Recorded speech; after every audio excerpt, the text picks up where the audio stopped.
McFarlane just dropped a bunch of new pre-orders for their Batman 66 line, but what does this mean for the future? Stay tuned to find out.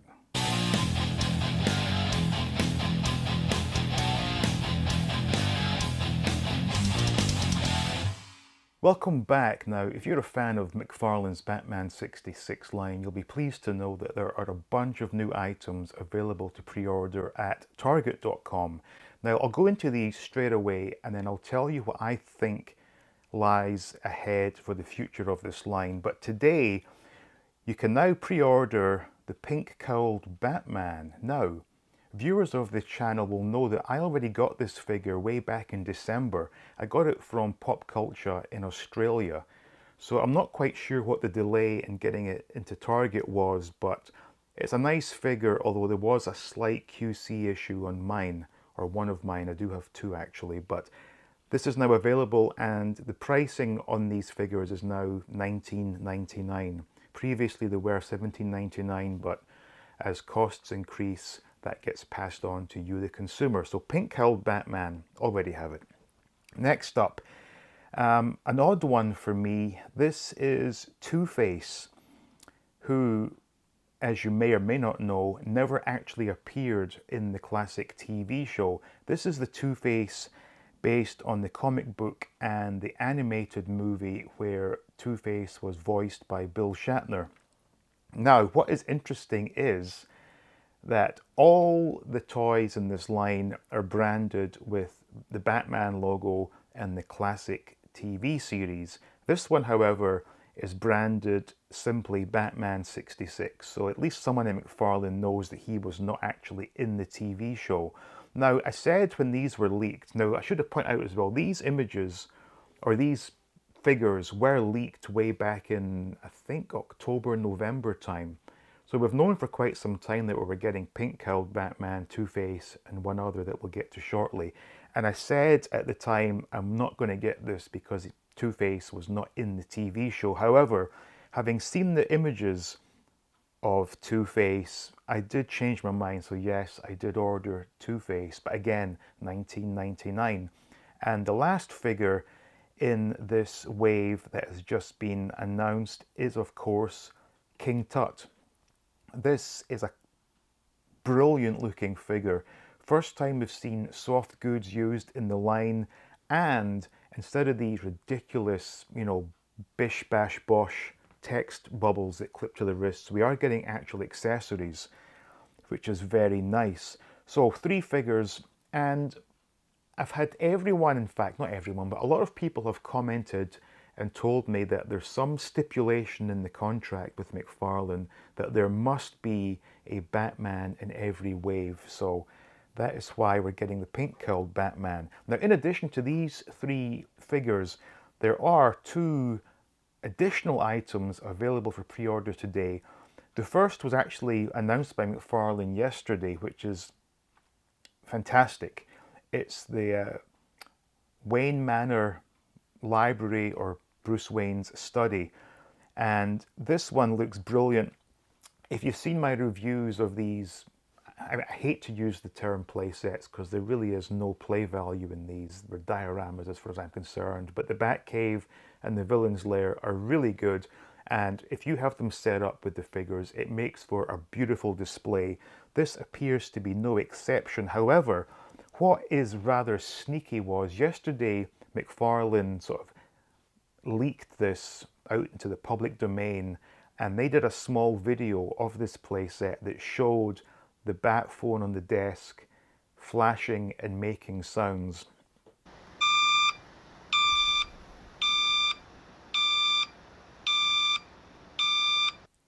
I was dubious that that was going to be the case.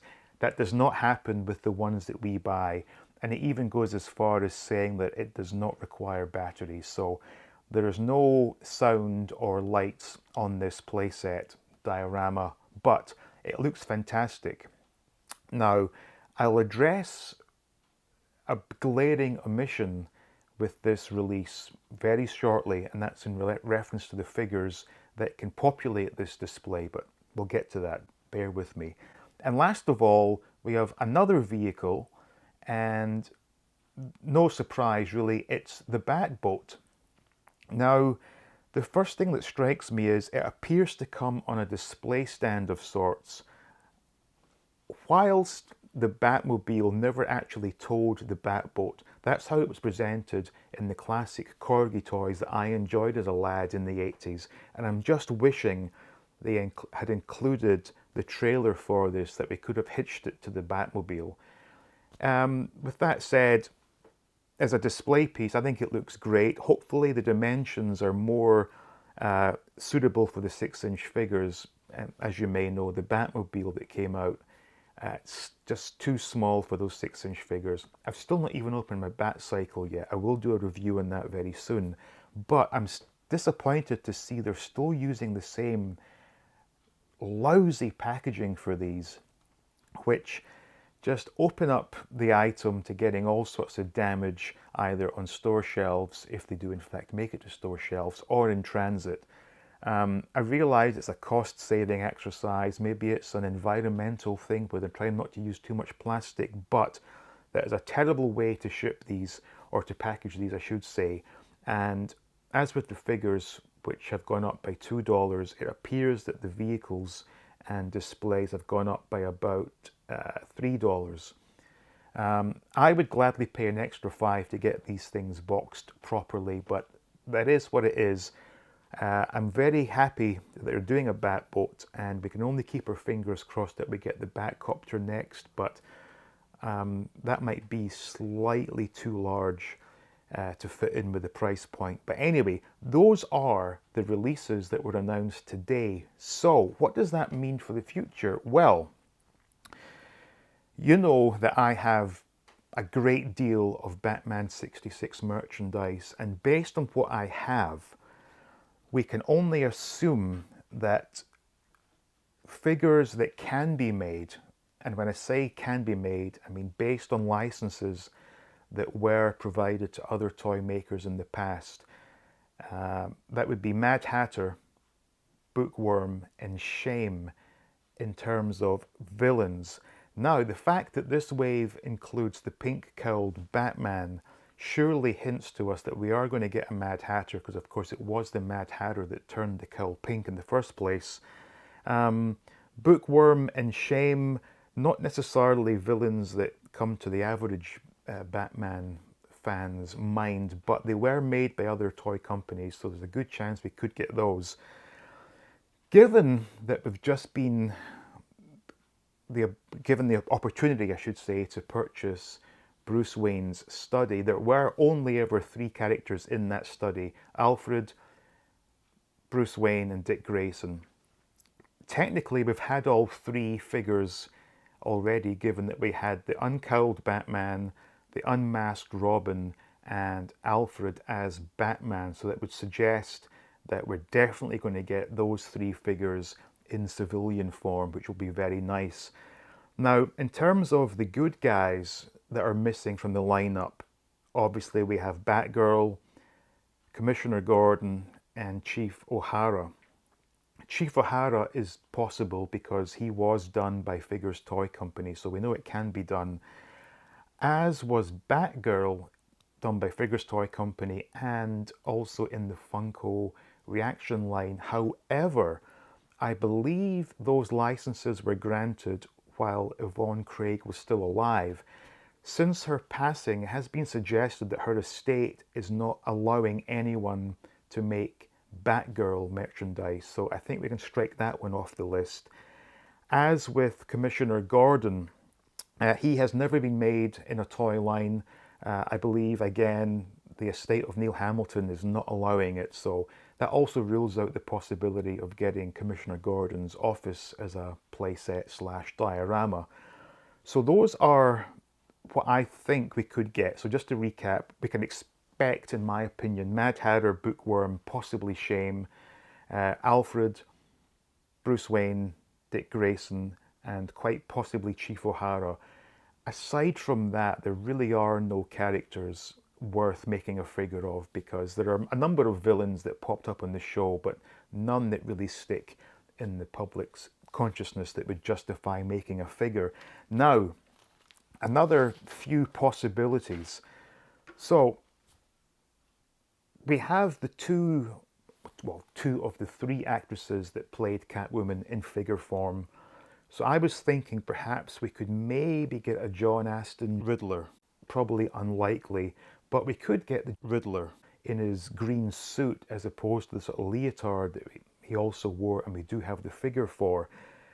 But I am thinking that there are reasons why we got the two Catwomen. I think if you were to ask the average person on the street who comes to mind when you think of Catwoman, most people are going to say Julie Newmar.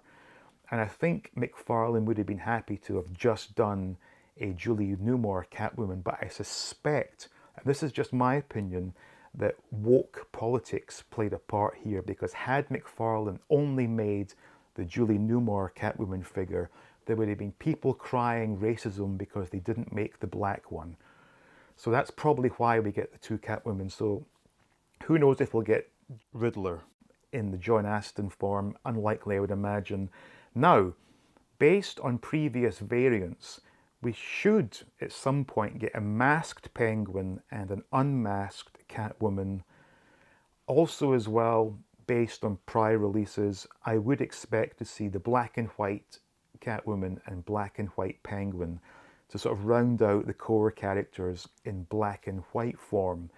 But I think I am kind of scraping at the bottom of the barrel here, and I suspect we are coming to the end of the line for this, which is fine. We've had a fantastic variety of figures, some really nice play sets, dioramas, and some nice bat vehicles.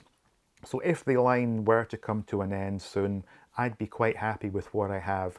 As I said, there are some core characters still to be made, but aside from that, don't expect to see a figure of, I don't know, Harriet Cooper or Black Widow, for example.